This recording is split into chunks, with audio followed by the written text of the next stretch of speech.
Some of you may have been attracted to coming because of the title. It's a little catchy. It was originally the working title for this one-act play, and then it just became the title. So this story was written during Louise Smith's Women's Playwrights class. It was our final project. Most of these stories were projects that began in one class or another, or were something that I was able to put together because of classes that I've taken, such as the horror story is an audio production, and I learned, all these media classes that enabled me to do that. So, man, this has been awesome. Big thank you to Ian for stepping in and directing. Woo, Ian! When I began this project, everyone kept asking me, are you going to direct it? And I'm like, I already wrote it. And so I didn't want to do that. And then people were asking me, do you want to perform in it? And I'm like, I want to do other stuff. So all my friends came together and they took my script and they turned it into this amazing thing for me. So wow, this is going to be awesome. Thank you for being here.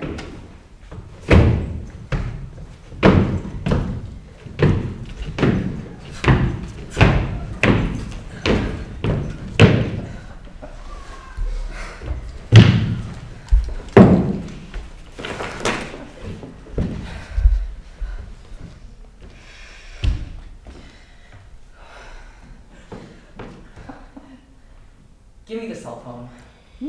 You're just wearing down the battery by checking the screen over and over. You don't know that. Just give me the phone. Jaden, it's almost dead. We should just turn it off and conserve the battery until later. Just give me the phone.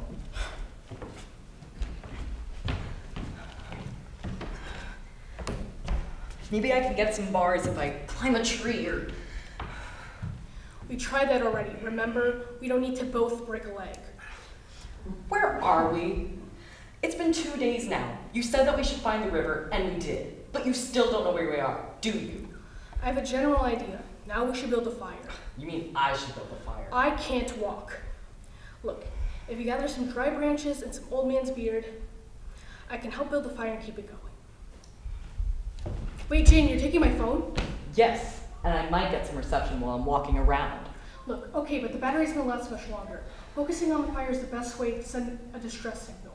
Just try to collect some dry branches and we'll build the fire. And don't forget to make noise while you walk.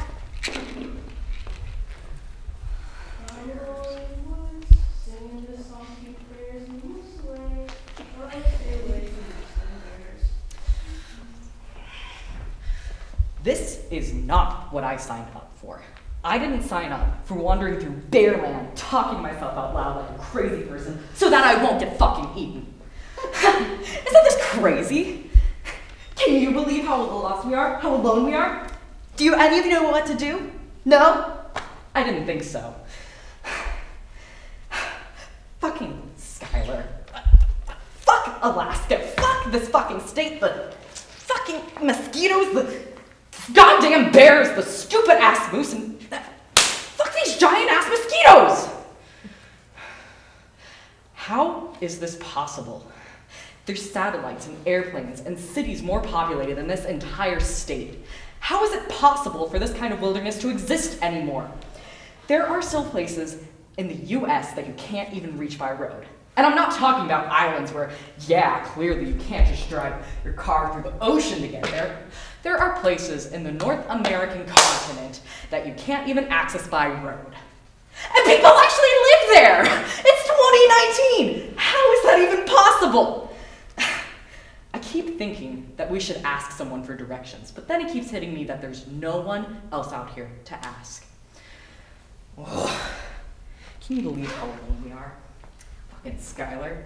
Come to Alaska this summer. It'll be an adventure. We'll go hiking and camping, and we'll get to see the glaciers and the wildlife, and there's 22 hours of daylight all day, and the only catch is the giant-ass mosquitoes straight out of Jurassic Park. No, not now, not yet, no! Jane, what happened? The phone is dead, it's dead, we can't charge it out here. There's no way to charge it, there's no outlet trees. There's no way that we can charge it. This must officer asked me to call for help. Okay, come on. There's no way we're fucking screwed. We're Whoa, screwed! Breathe. Slow down, we don't need the cell phone. Yes, we do! Of course we need a cell phone. What are you talking about? We don't need the cell phone. We never had any reception anyway. We knew when we came out here with Teddy and Brina and everyone that we weren't going to have any reception. Remember? But Teddy still had reception on the first day. Yeah, but only Teddy and only for the first day. But if he still had some reception out here, we could still find some. No. Maybe we could. No. Look, I've been trying to tell you.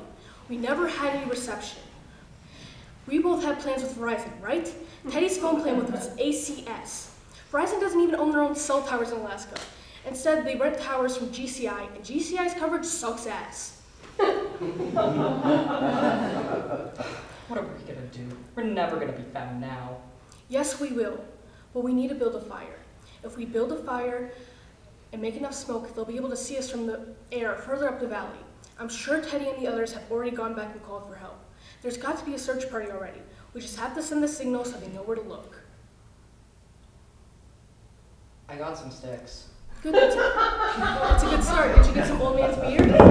What? Old man's beard, you've seen it. It's the mossy, stringy stuff that hangs off the trees. It's kind of like if the tree grew hair. Oh, yeah. I know what you're talking about. How much do you need? A few good handfuls. It's good tinder to put under the kindling. Right. I'll get some of that. And some more sticks. Make sure to make noise while you walk. What a freaking chichaco.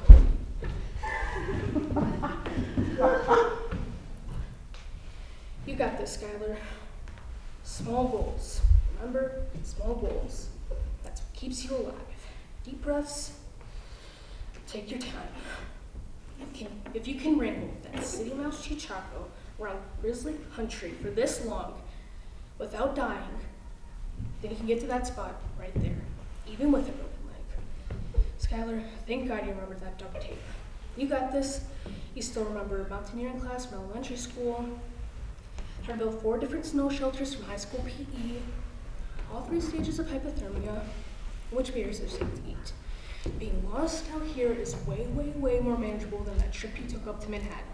That was a fuck of a lot scarier than this, even if you broke your leg. See, Skylar, small goals. One more goal, build a fire. You can do that even with a broken leg. What's this? This was the stuff you were talking about, right? Yes, perfect. Set it here. We also need leaves to make smoke.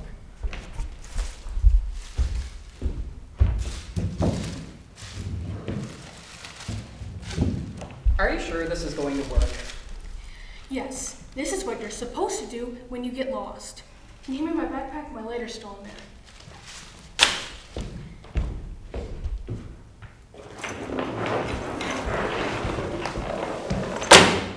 Why didn't you bring it with you when you moved? I was focused on the moving parts. It can't be that bad. Your leg doesn't even look broken. It might not be a clean break all the way through. It could be a hairline fracture, or a green stick injury, or something. We splinted it, but we didn't need to set the bone. Have you ever broken a bone before? No. Then how do you know? How do you know what kind of a break it is? I'm making an educated guess, okay? I had to learn about this stuff in Girl Scouts. Girl Scouts? Yes, this is the kind of shit you learn in an Alaskan Girl Scout Troop. That's crazy. It's useful. Remember how I told you guys about bear drills? Kids have tornado drills where you come from and bear drills where I come from. Well, at least I'm lost out here with someone who's going to keep reminding me to make noise while I walk. Like, the ants collecting one by one is gonna weigh some massive bear. Making noise doesn't scare them. It doesn't just, look, whatever, never mind. It doesn't even matter. Well, shit, that's no good. What? I thought you said we wanted to make lots of smoke. We do, but there's a reason why the smoke is acting like this. It's probably gonna start raining soon. What? That doesn't make sense. It's been clear all week. Look, when the smoke hovers in low puffs like this, it means that there's high air pressure, so it's probably gonna start raining soon. If the smoke went straight up, it would mean that there's low pressure, and we probably have a clear day. I bet you're gonna start reading my palm next. Or tea leaves, huh? I'm trying to keep us alive, you freaking chichaco.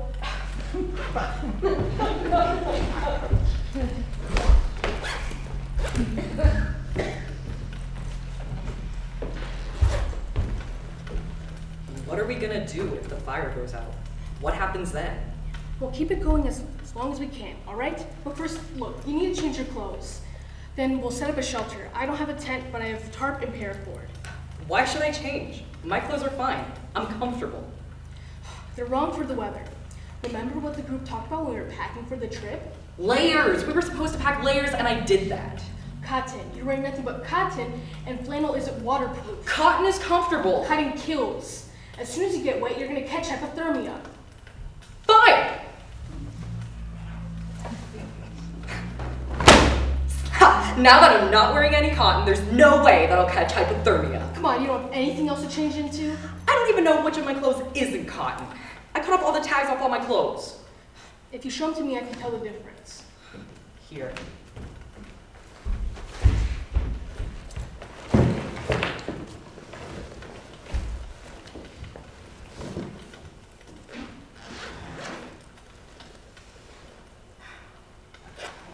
We're really lost out here, aren't we? We're cut off from everyone. I don't know what to do. Haven't you gone lots before? Ever? No, never like this. When I was a kid, I got lost in Walmart. My mom was shopping for clothes, and I was hiding, playing in the racks when I realized I couldn't see her anymore. I ran up and down looking for her. Some people pointed me out to an employee, and they brought me to the front of the store so I could page my mom on the intercom. I was scared, but I always had people around.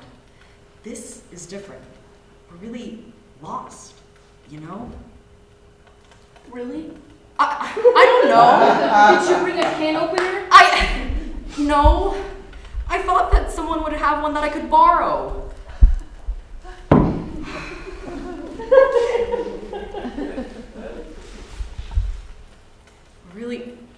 We're really isolated out here.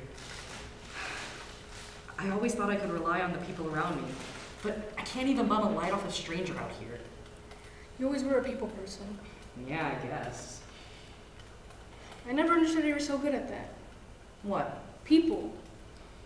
Like you can make friends with anyone, like you've never met a stranger. Why do you say that? It's just true. The only reason I have any friends is because I met you and you introduced me to everyone. If you didn't keep inviting me to go out and hang out, I would have probably never left my dorm room. But you don't mind being alone, do you? Especially out here. Do you remember in our first year when I had to get you and Teddy to come get me? Oh yeah, you were, what, only 2 blocks off campus? If that. You were hyperventilating when we picked you up. There are so many people.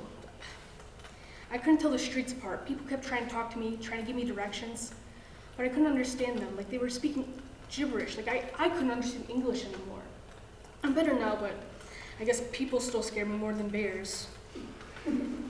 See, that just doesn't make sense to me.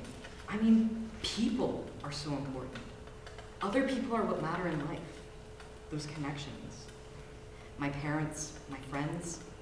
I mean, look at where we are. We're all alone out here, and we could die. If there were other people here, we'd be fine. We'd be at a hospital by now, and someone would be taking care of you. Instead, it's like we're abandoned on a whole different world. It's so quiet here. It is quiet, isn't it? It's so weird. I completely forgot about that. Hey, I'm sorry I've been so cold.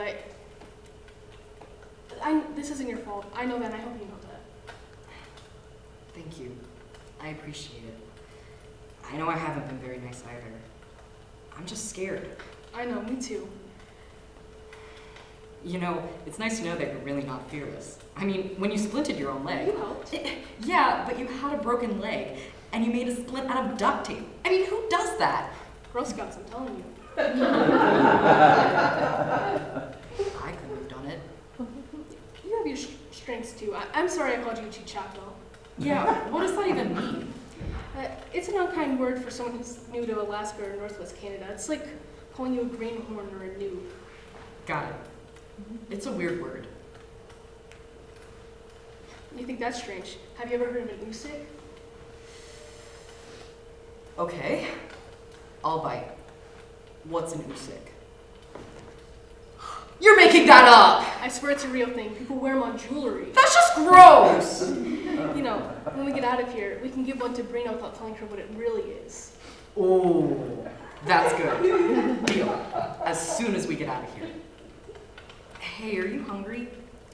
Yeah, I'll get it. I think tomorrow we can start foraging for more. You mean I can start foraging? Well, still, I'll have to show you what's safe to eat around here and what's not. I guess we'll figure that out tomorrow. You need more ibuprofen? Yes.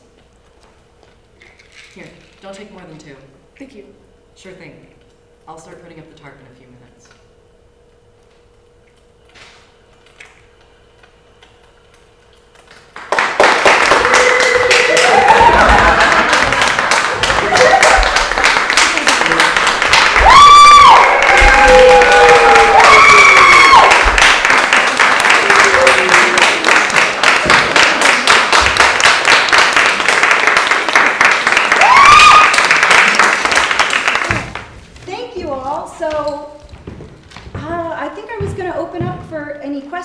Just a couple questions if anyone wanted to ask about the play, the process, the class I took when I wrote the thing.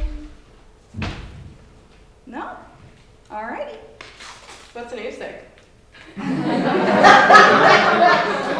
I knew that one was going to come up. It's a little, it's too inappropriate for me to say on stage. You can Google it. I'll tell you, it's an animal bone of a sort. Yes. So there you go. How many women playwrights did you guys study? Oh, that's a good question. We had, let's see, there's about 11 weeks in the quarter, and we read pieces by different women every single week, sometimes 2 or 3 different women per week, so a lot. I couldn't tell you exactly, but somewhere like that, and some of the pieces were just amazing. One in particular, I'm gonna have to look it up and remind myself, it was also a one-act play, and I think it was called Small Things or Feminine Things, something like that, and that one was about a murder that had happened, and the male detectives come in and they're strutting around the house and they want to investigate, but it was the women of the house who came into the house and weren't detectives who noticed things that the woman killer left as evidence that the men wouldn't have noticed because they weren't the ones doing the household chores. And that one really, I'm gonna have to look that up, but it was really good. And it was also a one-act play, so. Can you talk about what was like autobiography and what you kind of made up? Yeah, okay, so I did hyperventilate about 2 blocks off campus in my first quarter here because I grew up in a village of 900 people in the middle of nowhere, Alaska, and I did live in cities in Alaska, a city, but it's not the same, and I'm used to the wildlife being the default setting for my environment, whereas here, everything's developed, and the wildlife is the Glen, and that's the exception. Not the default. And it was very overwhelming. And it was hard to relate to my peers because I grew up in such a rural place. And people around here are like, oh, I'm from this part of Ohio and it's really rural. And I'm like, you say that. But so this piece in particular was a reflection for me on my struggle to relate to my peers when I first came here, and also my struggle through the culture shock of moving to the lower 48 from the middle of nowhere, Alaska. What made you choose Antioch? You know, actually, my mom's from Enid. That makes sense. Yeah, her side of the family is still there, and so, you know, it was somewhere near family, and my little sister here came to Antioch before I did while I was still at the University of Alaska Anchorage, and the family joke was that I was the one who should go to the tiny liberal arts college and she belonged at a university, and so I came here and she tried Wright State and then was like, yeah, and then came back, and now we're actually going to graduate together. Awesome. Yeah, and that'll be in a week, man. Wow. Awesome. Okay, well, the next story is the Choose Your Own Adventure chapter reading. So this piece is a creative writing story. It's a Choose Your Own Adventure. Has anyone else here read Goosebumps? Got a couple hands. Well, if you've ever read the Goosebumps books, you've probably found a Choose Your Own Adventure story before. It's a story in which the reader interacts with the story by making decisions on the progression of the plot. So, this story is actually 4 stories that have, all 4 of them have different endings, but they all share the same beginning. I get through the first chapter and then you're given a choice. If you want to do this, switch to this page. If you want to do this instead, switch to this page. And then it will branch off one more time after that. And so this is actually 4 stories with the same beginning. And I'm going to have these available out here as you leave. So if you'd like to take one and continue reading, I'm just going to read the first chapter for you. This is a science fiction story. I wrote this for my global seminar art science class. We were supposed to come up with our own idea for a final project that incorporated a lot of the science that we were learning in the class and also a lot of the art and how art and science relate to one another, how they interact, how they work together, and I decided to go with science fiction. Funny enough, that same quarter, I was also taking Science 101. It was the science behind science fiction, which was great material. I was binging so many science fiction audiobooks at the time too.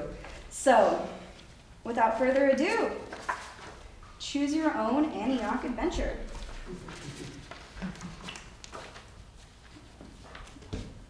The sterile laboratory hummed with centrifuges and computers. There was a subtle switch sound from inside the walls as the facility's internal atmosphere settings thrummed awake. The air's oxygen levels, atmospheric pressure, and temperature were controlled via the gentle draft wafting from the room's filtration systems. A young man and woman worked alone together in the lab. The woman examined slides through a microscope while the man compared their notes. Both wore blue rubber gloves, thick plastic safety glasses, and white lab coats embroidered with the words Lemuria Research Facility on the upper right breast. Pins were attached just below the embroidery on their coats, displaying each of their names, Ginger and Malachi. How was your walk outside? Malachi's face rose from his diligent notes as he offered the young woman a grin. His dark skin contrasted with his white teeth, casting his smile all the brighter. They were poised across from one another with the work spread across a tall shared table. Ginger frowned as she leaned back on her stool. She turned off the microscope she'd been using and placed the slide back in its box, apparently finished. Ginger flipped the bangs of her short, sandy brown hair out of her eyes with the jerk of her head as her eyes grew glassy. She seemed to look somewhere over Malachi's shoulder rather than at his face. It was creepy, Ginger admitted with a small shudder. She shook out her hands as though flicking something nasty off her fingertips. It was beautiful, don't get me wrong, but it was kind of beautiful in a horrifying way. It was hard to move in the atmospheric suit, and it was really cold and dark. The muffled water sounds were eerie. I'm not usually claustrophobic, but I thought I was going to hyperventilate before the half hour was over. Did you? Malachi's warm, low voice chuckled as his grin grew knowingly. I thought I would have heard about that if the new kid started hyperventilating on her first dive. No, I didn't actually. Ginger's eyes rolled behind the plastic glasses. I held myself together. If you were claustrophobic, why would you want to co-op in Lemuria? I'm not claustrophobic, really. It's just that the aluminum suit made everything stiff and muffled. I tried not to think of it like being in a coffin at the time, but the idea crossed my mind since. I'm used to looking up at the starry night sky, not at the dark, heavy ocean. Malachi waved an easy-gloved hand at her melodrama. Did you see any fish? Maybe some bioluminescent stuff? Yeah, Ginger nodded and met Malachi's gaze as her eyes refocused. A whole school of those thin, yellow, glowing fish passed us by. Actually, most of the fish we saw were really thin. It made them hard to see, so Jim had to point out a lot of them for me. The coral was cool too. Once we moved a little way out from the facility and turned down our lights, more stuff started glowing. Remind me, how deep are we? We're in the twilight zone, right? Malachi nodded, then composed his face and stood straighter as he intoned dramatically. It is the middle ground between light and dark, between science and superstition, and it lies between the pit of a man's fears and the summit of his knowledge. This is the dimension of imagination. It is the area which we call the Twilight Zone. Rod Sterling would be proud. It's also called the Mesopelagic Zone. Malachi's grin returned as he resettled over the pile of notes on the high table. He was tall enough that he could work easily on the high surface while standing, instead of perching atop one of the narrow stools like the one that Ginger was using.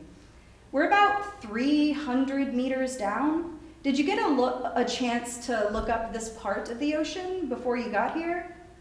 Not as much as I meant to, since it seemed like the co-op department was going to cancel my descent once you got your extension approved for a second quarter. They changed their minds at the last minute so I could be here after all, but by then I was dealing with finals. The two students shared a knowing look of camaraderie over the chaotic inner workings of Antioch College. And to be honest, I was a little surprised I was considered for this co-op at all. I wanted to be here because it sounded amazing, but my self-design major is a mix of astronomy and astrophysics. Malachi beamed. Well, since my major is marine biology, allow me to enlighten you. While you were walking around outside, did you notice any plant life? Ginger narrowed her eyes, suspicious of a trick question. Do coral count as plants? No, coral are invertebrates, kingdom Animalia. You should know that. Forget I asked. I guess I didn't see any plants out there then, now that you mention it. That, Malachi declared with a lecturing pointed finger, is because photosynthesis-based life can't survive down here in the Twilight Zone. Some sunlight reaches here to a point, but not enough for plants to live off of. A furrow crossed Ginger's pale, freckled brow. Then what do all the fish eat? Each other. Malachi laughed as Ginger's expression blanched, and he elaborated. Or sometimes plants will sink down here from the epipelagic zone, and they'll eat that. But I thought we had plant samples here to work with. Ginger gestured toward a tall cabinet against the wall where that was full of biological samples. Where? She slid off the stool and led Malachi across the room to the cabinet. She pulled open the doors and indicated several small glass cylinders full of green and red gooey clumps. Oh, I see what you mean. Malachi pulled a handful of samples from the shelf without hesitation. He examined them one at a time, lifting them to the light before handing each to Ginger. She fumbled precariously upon finding her hands, which were much smaller than Malachi's, couldn't hold as many containers at a time as his could. She slipped a few of them into her pocket, and he kept examining them and handing her more. These are all algae, Malachi explained. The doc was doing some experiments with the stuff recently. I think he was trying to see how it would grow in different extreme environments. He was about to elaborate before both students startled at the clicking sound of the laboratory door opening. Ginger took a flustered step back from the cabinet, her hands still precariously full. Malachi, Mrs. Reynolds? The face of Dr. Thomas Tolbert appeared through the gap in the doorway. His bushy gray eyebrows lifted behind his round glasses as he spotted them and entered the lab. "You can just call me Ginger, Dr. Tolbert," Ginger said. Malachi placed the last cylinder he'd been holding back on the shelf and met the ex-Antioch professor halfway across the room. Ginger hurried to return all the samples without dropping any before joining them. "Then you can call me Dr. Tom," the doctor told her brightly. He was dressed semi-casually for work in comfortable clothes with a blue checkered shirt tucked in neatly. He seemed to have discarded his lab coat at some point in the morning. "I'm here with good news, Malachi. I talked to the director, and he's letting you join the first expedition, the first surface expedition." "What? Really?" Malachi's jaw dropped as his eyes rounded. Ginger glanced rapidly back and forth between the two men, uncomprehending. The doctor noticed her expression and elaborated for her sake. "The building of Lemuria has been a scientific breakthrough for study and discovery, but there's a reason that the facility was built in this specific location. Come, both of you." He gestured toward the door. "I'll explain as we walk." On the way out, the students deposited their safety glasses and gloves into the appropriate bins. Dr. Tom led them at a brisk pace around the corner and along a series of wide corridors which led from the west biome to the south biome. They nodded to the facility's other staff as they passed. Dr. Tom asked, "Ginger, what do you know about the Earth's geomagnetic field?" It's generated by the Earth's molten iron core. Electric currents are generated by the convection currents between the inner and outer core in a process called geodynamo, which creates the magnetic field which shields the Earth from solar wind. Ginger had to stretch her legs to keep up with the two men, who were both taller than her. Malachi walked at the easiest pace with long legs, with his hands in his pockets, clearly accustomed to following around the hurried doctor. The chorus of their tapping, squeaking footsteps fell through the halls in chaotic staccato. "Very good," Dr. Tom declared approvingly. "Now, have you heard of the X-point portals that appear when the Earth's magnetic field connect with the magnetic field of the sun?" "I think so." "And you're familiar with Einstein's theory of relativity?" "Yes." "String theory, quantum mechanics?" Yes. "Do you watch Doctor Who?" Ginger snorted. "Yeah, but I haven't seen the latest season yet." Dr. Tom beamed. "What do you think about the theory that faster than light travel may allow us to time travel into the past?" "I've heard of it," she said doubtfully, "but it's a class 2 impossibility. It might be possible, but if so, it would take like millennia for us to understand how and why." The three entered a very long corridor. It stretched almost 20 meters, mostly straight, without doors or branching halls on either side. There were signs distributed evenly apart along the walls, with arrows indicating W in the direction behind them and S in the direction ahead. "Hey, Doc," Malachi interjected, expression abruptly uncomfortable. "I hate to bring this up, but isn't this supposed to be a secret? I thought we didn't share this with the newcomers." "What, the time portal?" Dr. Tom replied brazenly. Malachi winced and shot Ginger an apologetic glance. "Yeah, that." The doctor's grin was mischievous. "Why do you think Antioch sent me an astrophysics major?"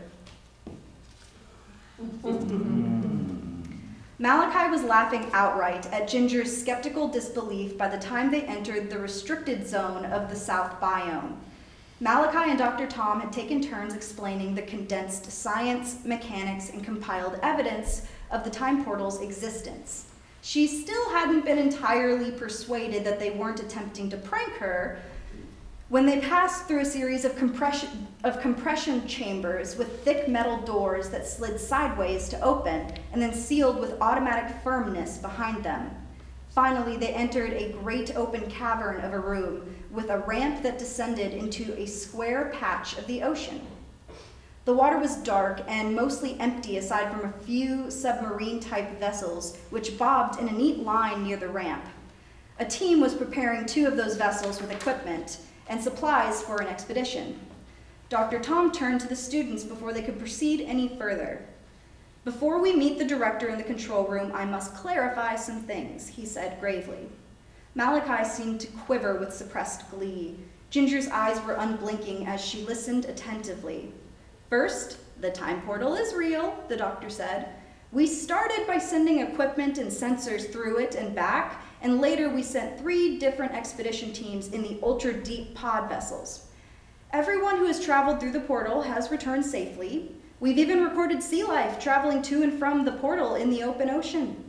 Second, the portal leads to a time on Earth that exists billions of years in the past. We have reason to believe that Earth on the other side of the portal even predates our oxygen-rich environment. Each expedition we've sent has traveled a little farther than the last, but this is the first team that will rise all the way to the surface of the ocean on the other side. The people on this team will be the first humans to witness Earth's sky billions of years ago. We're sending 2 pods, and we will be maintaining radio contact at all times via a chain of transponders through the portal and along the planned route of the ascent." By now, Malachi wasn't entirely able to contain his excitement. He was bouncing on the balls of his feet, and his smile was so wide it seemed as though the muscles in his cheeks might spasm. His eyes flitted back and forth between Dr. Tom and the team preparing the expedition vessels in the water. The energy was catching, and Ginger had started wringing her hands while her attention was fixed on the ex-Antioch professor. "Finally, Ginger," he said, "you have a decision to make. The director has agreed to let you join the expedition too, as long as I accompany you and Malachi on the team. Otherwise, you and I will join the observation team here and study the portal's activity. The data is being sent back to us and monitoring the expedition's progress from this side of the portal. You'll be able to learn with the rest of us in real time as we study and analyze any possible time-space phenomena, while the pods travel farther and farther through the other side of the portal than they ever have before. History is being made here both billions of years ago and in the present day, so either choice is significant. I know that this is very sudden and things are moving very quickly, but you only have a short time before you have to decide. You can join the expedition through the time portal to the surface of the ocean, or you can remain here and study the time portal itself. Think about it for a few minutes and come back to me."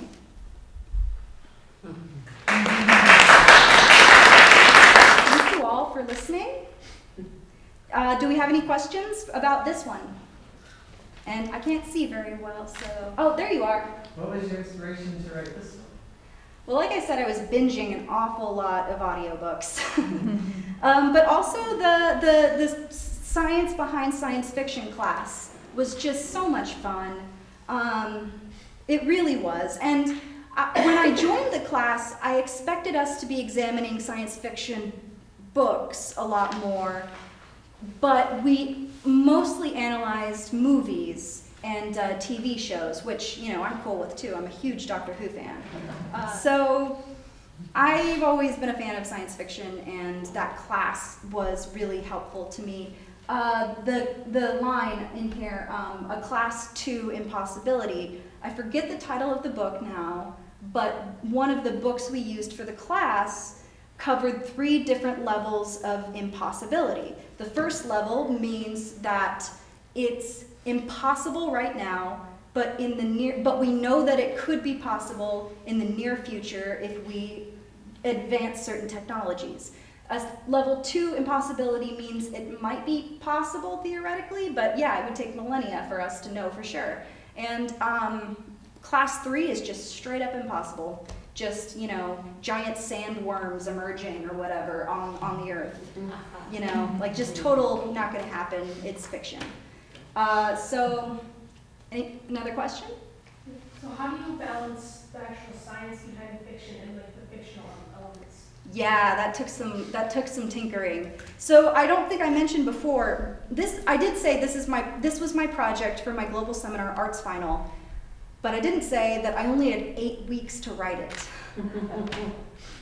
It ended up being 33 pages long, and I do plan to go back and work on it some more, but I am pretty happy with the way that it turned out. The science part of it, I was really grateful that we had Kim Landsberg as our one of our art science professors, along with Forrest Bright. And I approached Kim to talk about some of the science when it came to, being underwater. And so I brought her my first draft, which was one of these characters literally like scuba diving, and she's like, well, actually, they'd be crushed. And also, there's no plants down there, and it was really helpful to have that. And then once I was able to get the science straight, I was able to play with it a lot more and use that as the basis for the plots. So, yeah, it was science first, and then build the plot around it. The next story is a horror story, and I do have a warning in here, and it says, this is a horror story. If you're prone to anxiety, if you're a student who has experienced trauma at Antioch, if you're easily disturbed by horrifying themes, please take care of yourself. If you need to leave before or during this story, please practice self-care and do so. This horror story is performed and is a recorded performance that I did, which I was able to take and edit with a little bit of help from some friends. And it's an adaptation of a diary that I kept for a quarter here. And I really struggled with the line between fiction and nonfiction. And it's funny, as I was sharing mock-ups of this story with my classmates, there was at least once or twice when students were like, okay, I can't listen to this, and they'd have to leave the room because it was just a bit too much, a little too real. And so I've played with going back and forth and making it more real or less real. And so yeah, just take care of yourself.